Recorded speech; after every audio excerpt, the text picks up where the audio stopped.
9.0 प्रस्तावना। सांझी कृषि नीति कॉमन एग्रीकल्चरल पॉलिसी कैप यूरोपीय संघ यूरोपियन यूनियन की सबसे पुरानी, सर्वाधिक संगठित तथा अत्याधिक विवादास्पद नीतियों में से एक है। यूरोपीय संघ के 50% से अधिक अधिनियमों का संबंध कंबल सांझी कृषि नीति से ही है। यूरोपीय संघ के कुल बजट का 50% हिस्सा सांझी कृषि नीति हड़प लेती है। इस तथ्य के बावजूद कि यूरोपीय संघ के 15 सदस्य देशों के सकल घरेलू उत्पाद ग्रोस डोमेस्टिक प्रोडक्ट जीडीपी में कृषि का भाग केवल 1.6% है तथा 2004 में इनकी कुल जनसंख्या का केवल 3.8% ही कृषि से जुड़ा हुआ था। सांझी कृषि नीति पर इस अत्यधिक व्यय के जो औचित्य दिए जाते हैं, ये खाद्यान्न सुरक्षा, पशु कल्याण के उच्च मानदंड, किसानों की आय में स्थायित्व तथा प्राकृतिक पर्यावरण, कृषि पद्धतियों एवं ग्रामीण समुदायों की सुरक्षा आदि हैं। इस इकाई में हम इस नीति की प्रक्रिया तथा प्रकृति पर चर्चा करेंगे। 9.1 उद्देश्य। इस इकाई के अध्ययन के पश्चात आप निम्नलिखित विषयों को समझने के योग्य हो जाएंगे। सांझी कृषि नीति की पृष्ठभूमि तथा विकास। सांझी कृषि नीति के निर्देशक नियम, प्रमुख पात्र व मुख्य घटक। सांझी कृषि नीति से संबंधित अत्यधिक लाभ तथा भारी लागत। 1992 के बाद किए गए सुधार तथा यूरोपीय संघ के विस्तार तथा विश्व व्यापार संगठन के संदर्भ में समकालीन वर्चाएं। 9.2 सांझी कृषि नीति के मूल सिद्धांत। सांझी कृषि नीति के मूल आधार 1960 के दशक की कियस कृषि अवस्था मानी जाती है, जब द्वितीय विश्व युद्ध के परिणामस्वरूप ग्रामीण समाज नष्ट हो गए थे तथा खाद्यान्नों की आपूर्ति अनिश्चित हो गई थी। अतः इस नीति का निर्माण युद्ध के परिणामस्वरूप पैदा हुई वाद्यान्नों की कमी तथा राशन व्यवस्था की पृष्ठभूमि में हुआ। इसके अतिरिक्त जब सांझी कृषि नीति पर हस्ताक्षर हुए थे, उस समय मूल सदस्यों की 25% जनसंख्या कृषि से जुड़ी हुई थी। कृषि क्षेत्र में लगी हुई जनसंख्या की स्थिति बाकी क्षेत्रों की अपेक्षा काफी दयनीय थी। अतः प्रारंभिक वर्षों में सांझी कृषि नीति का उद्देश्य अधिकाधिक खाद्यान्न उत्पादन को प्रोत्साहन देना था, ताकि खाद्यान्न आपूर्ति को स्थायी तथा सहनीय बनाया जा सके तथा एक जीवनक्षम कृषि क्षेत्र स्थापित किया जा सके। किसानों को प्रोत्साहन देने के लिए सांझी कृषि नीति ने कई प्रकार की आर्थिक सहायता तथा निश्चित समर्थन मूल्य प्रदान किए। कृषि के तकनीकी विकास तथा संरचनागत पुनर्निर्माण के लिए भी आर्थिक सहायता प्रदान की गई। समग्र रूप में रोम की संधि के अनुच्छेद 39 में सांझी कृषि नीति ने जिन मुख्य उद्देश्यों की घोषणा की, वे थे: कृषि उत्पादन में बढ़ोतरी, उचित जीवन स्तर की गारंटी, कृषि बाजार में स्थायित्व, खाद्यान्नों की आपूर्ति का आश्वासन तथा उपभोक्ता तक खाद्यान्न उचित कीमतों पर पहुंचाने का आश्वासन। हालांकि यूरोपीय संघ की अधिकतर नीतियां एक तरह के मुक्त बाजार नियमों पर आधारित है, परंतु सांझी कृषि नीति इस धारणा पर आधारित है कि कृषि क्षेत्र को प्रबंधित करने की आवश्यकता है। सांझी कृषि नीति की स्थापना कृषि बाजार में परिवर्तन लाने के लिए हुई, जिसे महत्वपूर्ण साधन समर्थन मूल्य, उत्पादन कोटा, उत्पादन के लिए आर्थिक सहायता तथा आयात अवरोध थे। सांझी कृषि नीति में समकालीन सुधारों के बावजूद इस नीति में कोई विशेष परिवर्तन नहीं किया गया है। प्रारंभिक मूल ढांचे में चर्चित तथा बाद के संबोधनों के बावजूद इस नीति के मूल सिद्धांत निम्नलिखित है। 1. बाजार एकता, मार्केट यूनिटी। इस नीति का मानना है कि संपूर्ण यूरोपीय संघ के अंतर्गत कृषि उत्पादों का मुक्त आवागमन हो, अर्थात कृषि व्यापार में किसी तरह के सीमा पार अवरोध नहीं होने चाहिए। यूरोपीय समुदाय की प्राथमिकताएं, ईयू प्रेफरेंसेस। इसका अर्थ है कि सांझी कृषि नीति यूरोपीय संघ के कृषि उत्पादों की बाहरी आयात से रक्षा करेगी। इसका आशय यूरोपीय संघ के कृषि उत्पादों को प्रोत्साहन देना भी है। दूसरे शब्दों में, कृषि उत्पादों का मुक्त व्यापार का सिद्धांत केवल यूरोपीय संघ के अंदर लागू होता है। इसे यूरोपीय संघ से बाहर कार्यान्वित नहीं किया जा सकता। 3. संयुक्त वित्तीय उत्तरदायित्व, जॉइंट फाइनेंशियल रिस्पॉन्सिबिलिटी। सांझी कृषि नीति की नीतियों को कार्यान्वित करने का उत्तरदायित्व सामूहिक है। इसका अर्थ है कि प्रत्येक सदस्य देश सांझी कृषि नीति के लिए आर्थिक योगदान दे। सांझी कृषि नीति के लिए दी जाने वाली यह राशि उचित वापसी के नियम पर आधारित नहीं है, अर्थात यह आवश्यक नहीं है कि प्रत्येक सदस्य देश को उसके द्वारा दिए गए अंशदान के अनुपात में लाभ भी मिले। 9 फरवरी 2001 प्रमुख पात्र की एक्टर्स। सांझी कृषि नीति के प्रबंधन तथा कार्यान्वयन करने वाली प्रमुख संस्थाएं निम्नलिखित है। 1. कृषि परिषद, एग्रीकल्चरल काउंसिल। यूरोपीय संघ के अंतर्गत कृषि संबंधी निर्णय लेने की प्रमुख संस्था है कृषि परिषद। सभी देशों के कृषि मंत्री इस परिषद के सदस्य होते हैं। कृषि परिषद की बैठकों के लिए तैयारी करने का उत्तरदायित्व कृषि पर विशेष समिति, special committee on agriculture (ACA) का होता है, न कि स्थायी सदस्यों की समिति, committee of permanent representative corporate का। कृषि क्षेत्र में यूरोपीय संसद की कोई खास भूमिका नहीं होती, क्योंकि सांझी कृषि नीति से संबंधित अधिकतर मुद्दे परामर्श कार्यविधि कंसल्टेशन प्रोसीजर के अंतर्गत आते हैं तथा अधिकतर कृषि व्यय अनिवार्य व्यय कंपल्सरी एक्सपेंडिचर के अंतर्गत आते हैं। यूरोपीय आयोग, यूरोपियन कमीशन। यूरोपीय आयोग के अंतर्गत कृषि व ग्राम विकास का मुख्य निर्देशक प्रमुख दिशा निर्देशों तथा मसौदा प्रस्तावों का निर्माण करता है, नीति निर्णयों को कार्यान्वित करता है तथा सदस्य देशों द्वारा नीतियों के परिपालन पर नजर रखता है। 3 राष्ट्रीय प्रशासन नेशनल एडमिनिस्ट्रेशन कृषि नीति के व्यावहारिक पक्षों जैसे भुगतान प्रबंध, कृषि उत्पादों की खरीद, निरीक्षण आदि का कार्यान्वयन राष्ट्रीय सरकारों तथा कई जगह क्षेत्रीय संस्थाओं द्वारा संपन्न होता है। 9.3 सांझी कृषि नीति का निधिकरण तथा समर्थन रचनातंत्र, फंडिंग एंड सपोर्ट मैकेनिज्म। सांझी कृषि नीति का सारा व्यय यूरोपीय कृषि निर्देशन के निश्चित कोष European agricultural guidance and guarantee fund ईग्फ द्वारा यूरोपीय संघ के बजट में से दिया जाता है। जैसा कि नाम से ही पता चलता है, इस निधि के 2 भाग है, गारंटी विभाग तथा विशानिर्देश विभाग। गारंटी विभाग का मुख्य कार्य कृषि बाजार प्रबंधन पर होने वाले व्यय, बाजार समर्थन के लिए आवश्यक ग्रामीण विकास कार्यक्रमों, पशुपालन संबंधी खर्च तथा सांझी कृषि नीति की गतिविधियों से संबंधित सूचनाएं प्रसारित एवं प्रचारित करने से संबंधित खर्चों का वहन करना है। इसके विपरीत विशानिर्देश विभाग का कार्य सामाजिक, संरचनागत तथा ग्रामीण विकास से संबंधित नीतियों का निर्माण करना रहा है। इसने कृषि व संसाधित संरचनाओं के विकास पर विशेष ध्यान दिया है। सांझी कृषि नीति के बजट का केवल मामूली अंश ही इस विभाग पर व्यय होता है। इस कोष का संचालन आयोग तथा सदस्य राज्यों द्वारा होता है। कोष समिति में भी सदस्य राज्यों तथा आयोग के प्रतिनिधि होते हैं। विभिन्न सदस्य राज्य उन संस्थाओं तथा निकायों को मनोनीत करते हैं जो इस व्यय का वहन कर सकते हैं। 2005 में कृषि परिषद ने यह निश्चय किया कि कृषि संबंधी विभिन्न नियमों को एकल नियमन के अंतर्गत लाया जाए। इस नए नियमन ने 2 तरह की निधियों की रचना की जो, जहां तक हो सके, समान नियमों का अनुसरण करेंगे। यूरोपीय कृषि निश्चित कोष यूरोपियन एग्रीकल्चरल गारंटी फंड ईग्फ तथा ग्रामीण विकास के यूरोपीय कृषि कोष European agricultural fund for rural development ईफ्ड।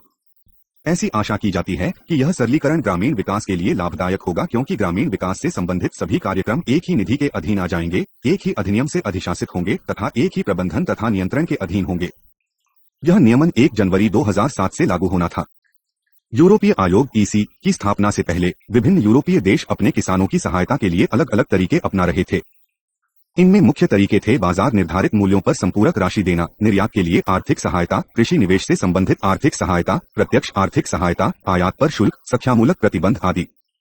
सांझी कृषि नीति के अंतर्गत विभिन्न कृषि उत्पादों का मूल्य निश्चित कर दिया गया है। कीमत के स्तर जो किसी विशेष उत्पाद के लिए सामान्य बाजार प्रतिस्पर्धी के आधार पर प्राप्त किए जा सकते हैं, का अर्थ है एक लक्ष्य कीमत, अर्थात यदि उत्पाद की कीमत एक निश्चित मूल्य से नीचे गिर जाती है तो हस्तक्षेपी अभिकरण उस वस्तु को हस्तमोपी मुख्य पर खरीद लेती है। इन लक्ष्य कीमतों के अंतर्गत आने वाले प्रमुख उत्पाद है डेयरी उद्योग के उत्पादन, अन्नधान्य, चावल, चीनी, मांसाहारी उत्पाद जैसे गोमीस, बछड़े का मांस, सुअर का मांस, भेड़ का मांस, मछली उत्पाद तथा फल एवं सब्जियों। इनके लिए विभिन्न प्रणालियों का प्रयोग किया जाता है। उदाहरण के लिए गोमांस, बछड़े का मांस तथा मछली के लक्ष्य मूल्य को निर्देश मुख्य गाइड प्राइस का नाम दिया जाता है। इसी तरह सुअर मांस, फल एवं सब्जियों के निर्धारक मूल्य को मूल कीमत बेसिक प्राइस कहा जाता है।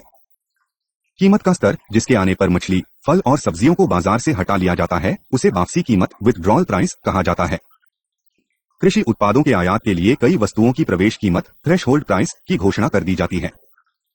इन कीमतों से कम पर किसी वस्तु का आयात नहीं किया जा सकता।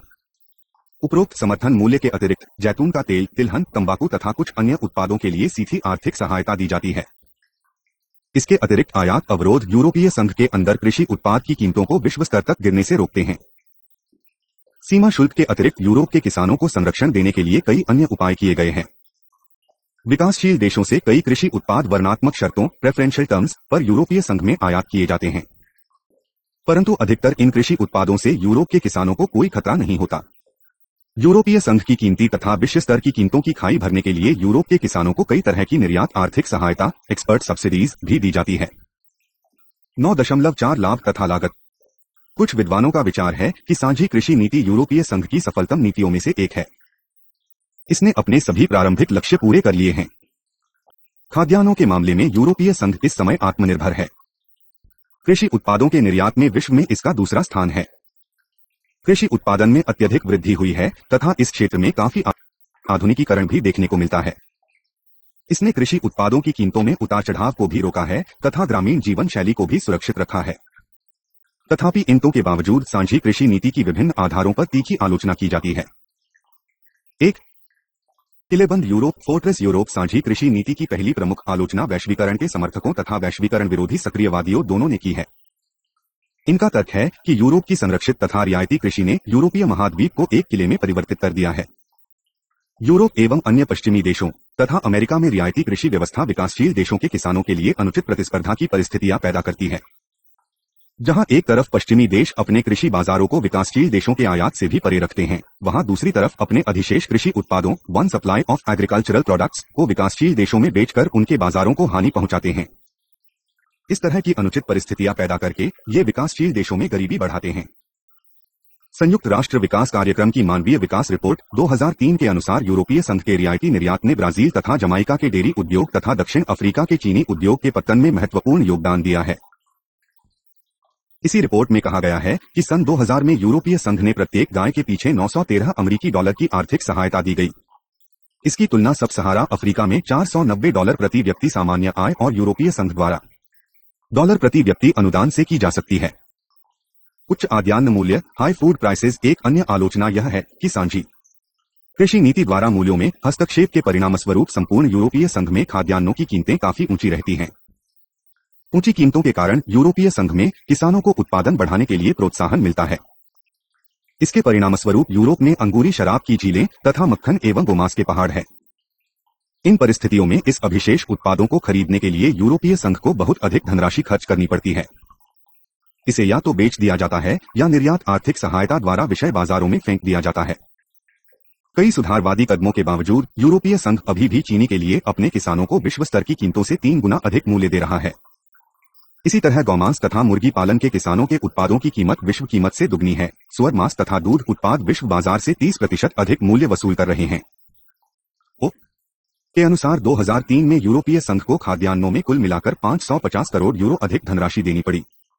ये कृत्रिम उच्च कीमतें वास्तव में खाद्यान्नों पर परोक्ष कर हैं, जो के अनुसार यूरोपीय संघ के प्रत्येक परिवार को औसतन 500 यूरो प्रतिवर्ष अदा करना पड़ता है। 3. महंगी सांझी कृषि नीति से संसाधनों का गलत आवंटन। Costly CAP leads to misallocation of resources. सांझी कृषि नीति के कार्यान्वयन की कीमत काफी ऊंची है। 2006 में यूरोपीय संघ ने सांझी कृषि नीति पर 490 करोड़ यूरो खर्च किए। यह यूरोपीय संघ के कुल बजट का 46% था। सांझी कृषि नीति का निर्माण करने वाली परिस्थितियां आज समाप्त हो चुकी है। इनके कारण यूरोपीय संघ के संसाधनों का आवंटन भी असंतुलित हो रहा है, जिसका कुछ प्रतिशत समाज के अन्य क्षेत्रों पर खर्च किया जा सकता है। 4. यह सदस्य देशों में विवाद पैदा करती है। Causes conflict among member states. क्योंकि फ्रांस तथा स्पेन जैसे देशों में कृषि क्षेत्र अपेक्षाकृत बड़ा है, ये सांझी कृषि नीति के अंतर्गत अधिक पैसा प्राप्त करते हैं, जबकि जर्मनी तथा नीदरलैंड जैसे देशों की अपेक्षाकृत अधिक योगदान देना पड़ता है। सांझी कृषि नीति को कोष का सबसे बड़ा अंश फ्रांस की झोली में जाता है। 2004 में इसे कुल बजट का 22% मिला। जर्मनी तथा स्पेन को क्रमश 12 तथा 15% मिला। ब्रिटेन, ग्रीस तथा आयरलैंड को क्रमशः 6% तथा 4% मिला, जिसके विपरीत यूरोपीय संघ के अन्य 18 सदस्यों को कुल बजट का 18% ही प्राप्त हुआ, क्योंकि सांझी कृषि नीति से कुछ देशों को अपेक्षाकृत अधिक लाभ होता है। इससे यूरोपीय संघ में कई तरह के तनाव पैदा हो गए हैं। समताहीन व्यवस्था, इनइक्विटेबल सिस्टम। सांझी कृषि नीति व्यवस्था कंजल यूरोपीय संघ के अमीर देशों का पक्ष ही नहीं लेती, यह अमीर तथा बड़े किसानों को बेमिल लाभ भी पहुंचाती है। कुछ अनुमानों के अनुसार सांझी कृषि नीति की 80% से अधिक अदायगी 20% समृद्ध किसानों को होती है। फ्रांस में 1% समृद्ध किसानों को 40% छोटे किसानों से अधिक आर्थिक सहायता प्राप्त होती है। 8. विश्व व्यापार समझौतों में बाधा, obstacles in world trade deals. क्योंकि अधिकतर देश यूरोपीय कृषि नीति की प्रक्रिया को एक सुरक्षित क्षेत्र के रूप में देखते हैं, सांझी कृषि नीति द्वारा निश्चित मूल्य निर्धारण विश्व व्यापार समझौतों में बाधा डालता है। हाल के वर्षों में विश्व व्यापार समझौतों को प्रतिकूल प्रभावित करने वाले कारणों में यूरोपीय संघ में प्रचलित कृषि रियायतें प्रमुख रही है। 9.5 सांझी कृषि नीति में सुधार के प्रयत्न।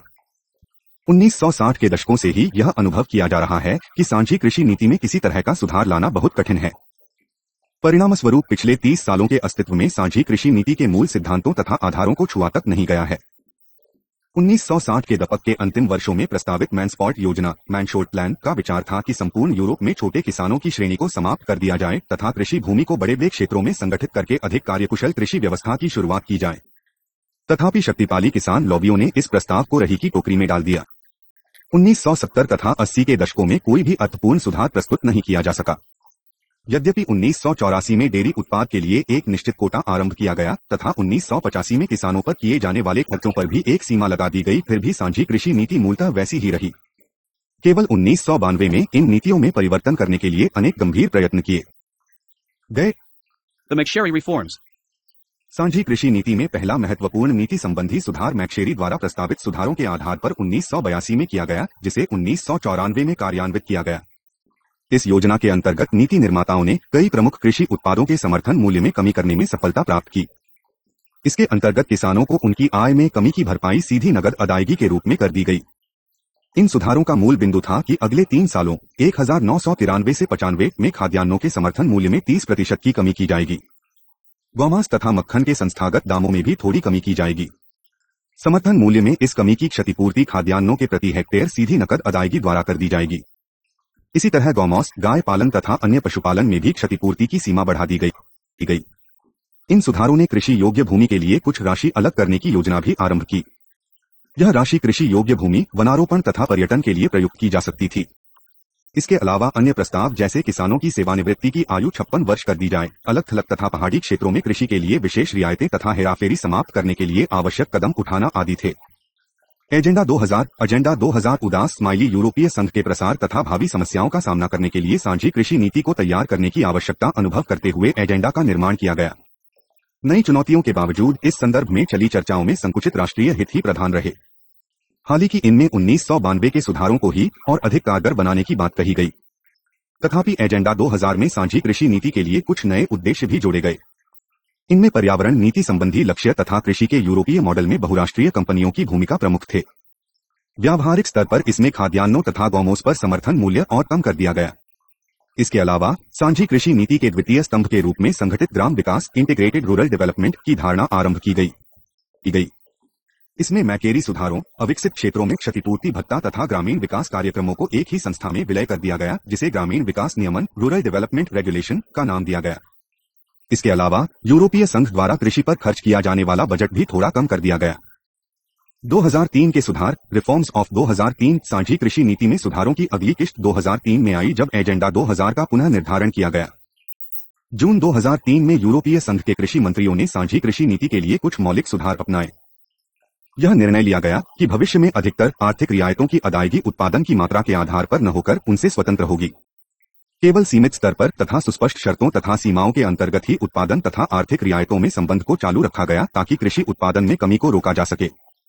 इस एकल कृषि अदायगी को पर्यावरण सुरक्षा, खाद्यान्न सुरक्षा तथा पशुपालन कल्याण के मानदंडों के साथ जोड़ा गया। ऐसा अनुमान लगाया गया कि उत्पादन तथा आर्थिक सहायता का संबंध विच्छेद यूरोप के किसानों को आवश्यक आय स्थायित्व प्रदान करते हुए प्रतिस्पर्धात्मक तथा बाजारोन्मुखी बनाएगा। यह फैसला भी लिया गया कि बड़े बड़े कृषि फार्मों को सीधी आर्थिक सहायता कम करके पर्यावरण, पशुपालन कल्याण जैसी योजनाओं के लिए अधिक धन उपलब्ध कराया जाए। यूरोपीय संघ EU 25 के लिए 2013 तक बजट सीलिंग को ध्यान में रखते हुए कृषि मंत्रियों ने एक वित्तीय अनुशासन रचना तंत्र फाइनेंशियल डिसाइपल मैनेजमेंट की भी स्थापना की। इन सुधारों के विभिन्न अंग 2005 में लागू किए गए। यह फैसला किया गया कि एकल कृषि अदायगी सिंगल फार्म पेमेंट का नियमन 2005 से लागू किया जाएगा।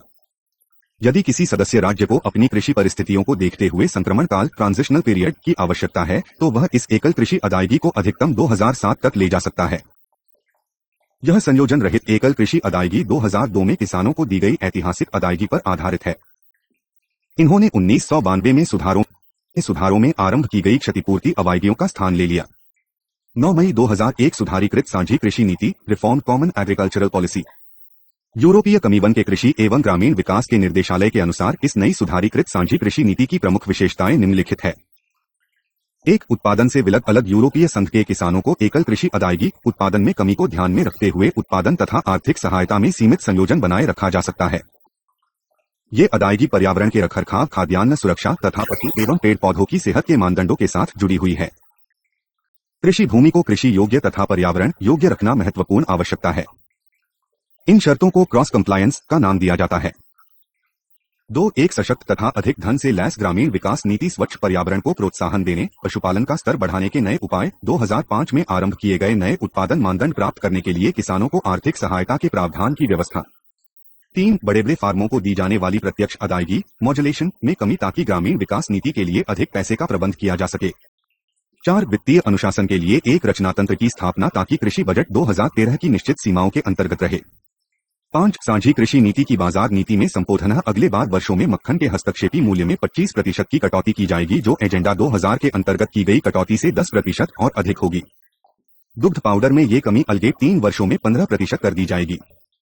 खाद्यान्नों के क्षेत्र में मासिक वृद्धि भी 50% कम कर दी गई तथा हस्तक्षेपी समर्थन मूल्य में भी कोई बढ़ोतरी नहीं की गई। इसी तरह चावल, गेहूं, आलू, चारे तथा मेयों में भी सुधारवादी कदम उठाए गए। इन सुधारों को कार्यान्वित करने के लिए आयोग ने 3 आयोग अधिनियम कमीशन रेगुलेशंस की स्थापना की। अधिनियम 1 का संबंध क्रॉस कंप्लायंस, कंट्रोल्स एंड मॉड्यूलेशंस से था। अधिनियम 2 का कार्य एकल कृषि अदायगी का ध्यान रखना था। अधिनियम 3 में उन सभी समर्थन क्षेत्रों को निहित किया गया जो निकट भविष्य में भी उत्पाद विशेष पर आधारित रहेगी। जून 2005 में कृषि परिषद ने अपने अगले कार्यक्रम 2007 से 13 के लिए तथा ग्रामीण विकास के यूरोपीय कृषि कोष ईफिड के माध्यम से संरचना समर्थन पर एक नए नियमन को स्वीकृति दी। इस कार्यक्रम के मुख्य लक्ष्य है कृषि तथा जगलांत की प्रतिस्पर्धात्मक शक्ति बढ़ाना, पर्यावरण तथा ग्रामीण क्षेत्रों का विकास, ग्रामीण जीवन का स्तर बढ़ाना तथा ग्रामीण अर्थव्यवस्था में प्रसार तथा स्थानीय सक्रिय समूहों की विकास रणनीतियों को कार्यान्वित करना। भीगी संबंधी भूमार शुगर रिफॉर्म्स, यूरोपीय संघ में चुकंदर से बनाई जाने वाली चीनी को साझी कृषि नीति के अंतर्गत अत्यधिक आर्थिक सहायता दी जाती है। यूरोपीय संघ संसार का सबसे बड़ा चुकंदर उत्पादक है, जहां यह उत्पादन 1.6 से 1.8 करोड़ टन के बीच होता है। मैकेरी सुधारों तथा एजेंडा 2000 दोनों में चीनी को निहित नहीं किया गया। फरवरी 2006 में यूरोपीय संघ में कृषि मंत्रियों ने चीनी के क्षेत्र में भी कुछ सुधारों की घोषणा की। चीनी उद्योग संबंधित ये सुधार जुलाई 2008 में लागू होने थे। ये सुधार चीनी क्षेत्र को भी साझी कृषि नीति के अन्य सुधारों की सीमाओं के अंतर्गत ले आएंगे। इन सुधारों में प्रमुख न्यूनतम चीनी समर्थन मूल्य में कमी, किसानों को व्यापक आर्थिक सहायता तथा संरचनागत सुधारों के लिए कोष का प्रावधान आदि हैं। इस समझौते के अनुसार सफेद चीनी के समर्थन मूल्य में अगले 4 वर्षों में 36% की कमी की जाएगी, परंतु समर्थन मूल्य में इस कमी का 64.2% भाग किसानों को संयोजन रहित अदायगी गारंटीड मिनिमम प्राइस द्वारा किया जाएगा, जो पर्यावरण तथा कृषि भूमि प्रबंधन के मानदंडों से जुड़ा होगा तथा इस अदायगी को एकल कृषि अदायगी के साथ जोड़ दिया जाएगा। ये सदस्य देश जो अपने उत्पादन कोटे में 50% से अधिक कटौती करते हैं, ये अपने किसानों को अगले 5 साल तक उनकी आय में कमी का 30% अतिरिक्त अदायगी करने के लिए बाध्य होंगे। इसके अतिरिक्त एक ऐच्छिक पुनःस्थापना योजना वॉलंटरी रिस्ट्रक्चरिंग स्कीम भी आरंभ की जाएगी, जो अपेक्षाकृत कम प्रतिस्पर्धात्मक उत्पादकों को यह क्षेत्र छोड़ देने के लिए प्रोत्साहित करेगी। इसी तरह अधिशेष उत्पादन को खरीदने की हस्तक्षेपी नीति भी 4 वर्षों के पश्चात समाप्त कर दी जाएगी।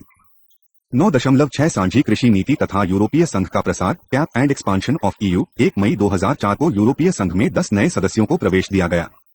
ये हैं चेक गणराज्य, साइप्रस, इस्टोनिया, लेताविया, हंगरी, माल्टा, पोलैंड, स्लोवाक गणराज्य तथा स्लोवेनिया। यूरोपीय संघ में इन नए राज्यों के प्रवेश से साझी कृषि नीति की कार्यप्रणाली प्रभावित होनी आवश्यक थी, क्योंकि इन सभी नए राज्यों का कुल घरेलू उत्पाद तथा कृषि क्षेत्र में कार्यरत जनसंख्या का प्रतिशत पुराने यूरोपीय संघ 15 EU 15 के औसत अनुपात से काफी अधिक है। इन नए राज्यों के प्रवेश से 40 लाख किसान यूरोपीय संघ के पुराने 70 लाख किसानों की संख्या में और जुट गए। ये नए राज्य पुराने राज्यों की 1300 लाख हेक्टेयर कृषि भूमि में 380 लाख हेक्टेयर कृषि भूमि की और बढ़ोतरी करेंगे। हालांकि कृषि भूमि में वह आधिक्य लगभग 30% है, परंतु यूरोपीय संघ के कुल उत्पादन में अधिकतर कृषि उत्पादों में यह बढ़ोतरी 10 से 20% की होगी। कुल मिलाकर कृषि क्षेत्र में कुल मूल्य में कंबल प्रतिशत की बढ़ोतरी होगी। ये आंकड़े स्पष्ट करते हैं कि नए राज्यों में कृषि उत्पादन बढ़ाने की क्षमता अभी काफी है। साझी कृषि नीति के अधिकतर प्रावधानों पर नए राज्यों के साथ पहले ही समझौता हो गया था। यह फैसला किया गया कि इन नए सदस्य राज्यों के किसानों को साझी कृषि नीति के बाजार की सभी सुविधाएं तुरंत प्राप्त हो जाएगी, जैसे निर्यात वापसी, एक्सपोर्ट रिफंड तथा हस्तक्षेपी रचना तंत्र इंटरवेंशन मैकेनिज्म। पिछले कुछ सालों के उत्पादन के औसत आधार पर सभी सदस्य देशों का उत्पादन कोटा, औसतन उत्पाद तथा मूल क्षेत्र निश्चित कर दिए गए। प्रत्येक आर्थिक सहायता अगले 10 वर्षों में समाप्त कर दी जाएगी। यूरोपीय संघ के नए सदस्य पहले यूरोपीय संघ के बजट की कुल अदायगी दर का 25% प्राप्त करेंगे, जो 2013 तक धीरे धीरे बढ़ाकर 100% कर दिया जाएगा। इस अवधि में ये 10 नए सदस्य राज्य यूरोपीय संघ कोष में अपना कुल राष्ट्रीय योगदान का 2004 में 56%, 2006 में 60% तथा 2006 में 60% भुगतान कर सकते हैं। परंतु 2007 के बाद राष्ट्रीय योगदान की पहले 3 सालों में सामान्य योगदान की राशि से 30% अधिक होगी। ये नए सदस्य 5 अरब यूरो बजट वाले ग्रामीण विकास कोष का भी लाभ उठा सकते हैं, जिनमें जल्दी संवानिवृत्ति, पर्यावरण मुद्दे, तकनीकी सहायता, अत्याधिक गरीब क्षेत्र आदि शामिल हैं। 9.7 दिव्य व्यापार संगठन तथा साझी कृषि नीति WTO एंड कैप। हालांकि साझी कृषि नीति में किए गए हाल के सुधार कृषि उत्पादों में व्यापार को नहीं छूते, तथापि कई लेखकों का विचार है कि विश्व व्यापार संगठन वर्ल्ड ट्रेड ऑर्गेनाइजेशन WTO की चिंताओं ने इन सुधारों ने रूपरेखा का काम किया है। अब यह स्पष्ट होता जा रहा है कि उर्गुई राउत की वार्ताओं के बाद अंतर्राष्ट्रीय परिस्थितियां तथा विश्व व्यापार संगठन के समझौते साझी कृषि नीति में सुधारों के पीछे चालक शक्ति का काम कर रहे थे। सांझी कृषि नीति के सुधारों में विश्व व्यापार संगठन की भूमिका एक सक्रिय तत्व बनती जा रही है। विश्व व्यापार संगठन यूरोपीय संघ पर निरंतर दबाव डाल रहा है कि आयात शुल्क संरक्षण कम किए जाएं, निर्यात सहायता समाप्त की जाए तथा घरेलू समर्थन न्यूनतम हो ताकि व्यापार प्रणाली विकृत न हो जाए। विश्व व्यापार संगठन यूरोपीय संघ के अंदर सुधार का विरोध करने वाले देशों पर विजय पाने का यंत्र भी बनता जा रहा है। इसके अतिरिक्त सबसे महत्वपूर्ण बात यह है कि इसने विकासशील देशों को विकसित देशों के वाणिज्यिक प्रभुत्व के खिलाफ आवाज उठाने का मंच प्रदान किया है। विश्व व्यापार समझौतों की अपने लचीले निर्णय निर्माण संरचनाओं के कारण अमेरिका भी एक कदम आगे जाने की कोशिश कर रहा है। सांझी कृषि नीति में सुधारों के माध्यम से यूरोपीय संघ भी व्यापार समझौतों के स्तर पर अपनी स्थिति मजबूत कर रहा है। हालांकि यूरोपीय संघ अपने नए तर्कों जैसे ग्रामीण विकास, पर्यावरण, खाद्यान्न सुरक्षा, पशुपालन कल्याण आदि द्वारा कृषि को संरक्षण देने का प्रयत्न कर रहा है, परंतु पूर्णतया भिन्न विश्व स्तर पर ऐसी नीतियों का बचाव करना मुश्किल हो रहा है। विश्व व्यापार संगठन के अंतर्गत विवादों को निपटाने की प्रक्रिया भी सांझी कृषि नीति में सुधार लाने के लिए दबाव बढ़ा रही है। 8.8 भावी प्रवृत्तियां, फ्यूचर ट्रेंड्स, वर्तमान परिस्थितियों में विदेशी दबाव तथा घरेलू विरोध दोनों सांझी कृषि नीति में और अधिक सुधार लाने के लिए आधार तैयार कर रहे हैं। इस नीति के पक्ष में शक्तिशाली तर्क यह है कि कंबल यही एक ऐसी नीति है जो संपूर्ण यूरोप के स्तर पर विशुद्ध रूप में सांझी है। सांझी कृषि नीति का बजट, जो संपूर्ण यूरोपीय संघ बजट का लगभग आधा भाग होता है, यूरोपीय संघ के कुल घरेलू उत्पाद का केवल 0.5% ही है। एक सांझी यूरोपीय नीति के लिए यह कोई बहुत बड़ी कीमत नहीं है। तथापि यूरोपीय संघ के अंदर यह मायना उभर रही है कि कृषि पर व्यय किया जाने वाला यह अत्यधिक धन किन्हीं और क्षेत्रों पर भी खर्च किया जा सकता है, जैसे शोध तथा नवीनीकरण के लिए सांझी नीतियां। यह आलोचना अधिक मुखर इसलिए भी हो रही है क्योंकि सांझी कृषि नीति का मुख्य लाभ अमीर देशों के समृद्ध किसानों को हो रहा है। महत्वपूर्ण बात यह है कि सांझी कृषि नीति अपने उद्देश्य से भटक रही है। जैसा कि ब्रिटेन के पूर्व कृषि मंत्री के सलाहकार जैक थर्स्टन ने लिखा, आज की सांझी कृषि नीति ऐतिहासिक परिस्थितियों तथा समझौतों का परिणाम है, इसका आर्थिक तर्क नहीं है। जब भी यूरोपीय संघ ने सांझी कृषि नीति को आंशिक रूप में भी सुधारने की कोशिश की है, यह अपनी पुरानी नीतियों की निरंतरता के लिए कोई न कोई नया तर्क ले आती है। प्रारंभ में सांझी कृषि नीति का उद्देश्य खाद्यान्नों की कमी दूर करना था, बाद में यह किसानों का समर्थन प्रदान करना हो गया है और अब यह पर्यावरण की सुरक्षा का आधार बना रही है। 1990 में सभी प्रकार के सुधारों को कार्यान्वित करने के बावजूद सांझी कृषि नीति अभी भी बहुत हद तक वैसी है जैसी यह स्थापना के समय पर थी, अर्थात बड़े पैमाने तथा संसाधन समृद्ध कृषि उत्पादन को पुरस्कृत करने वाली यूरोपीय संघ प्रशासित नीति।